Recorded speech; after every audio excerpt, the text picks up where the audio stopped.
everyone. So I'm finishing up the definition according to 1 Corinthians 13 of Love Never Fails and my thoughts and reflections on that subject.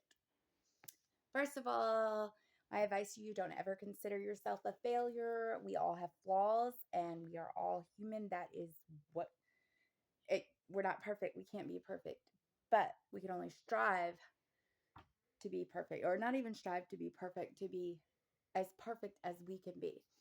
But anyways, anytime you've ever felt like you failed, just know that you haven't. Love never fails. What is failure is actually the beginning of that, like kind of like the prelude to the definition of love.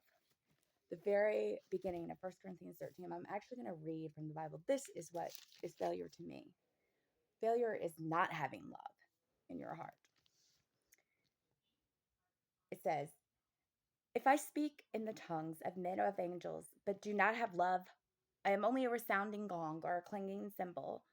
If I have the gift of prophecy and can fathom all mysteries and all knowledge, and if I have a faith that can move mountains, but do not have love, I am nothing.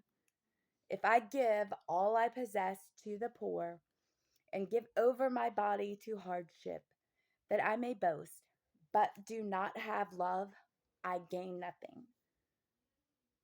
So, the only failure to me, the only thing that leads to losing true failure is not having love in your heart. And I don't mean not having a husband or a wife or a girlfriend or a best friend. I mean love in your heart. There's people who have hardened hearts.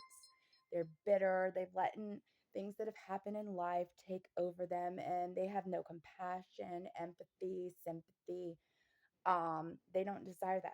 That's true failure in my interpretation of the definition of love. I really encourage you to read this passage.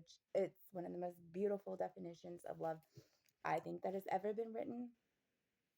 And really, I don't even want to go into I I don't think there's any much more to say when it comes to that on love never failing. I feel like the beginning of the chapter, the prelude to the definition of love is answers why love never fails. Because if you have love, you will never fail. You're a winner. Even if other people don't see, this isn't about social class. This isn't about if you're a man or a woman, what color your skin is, your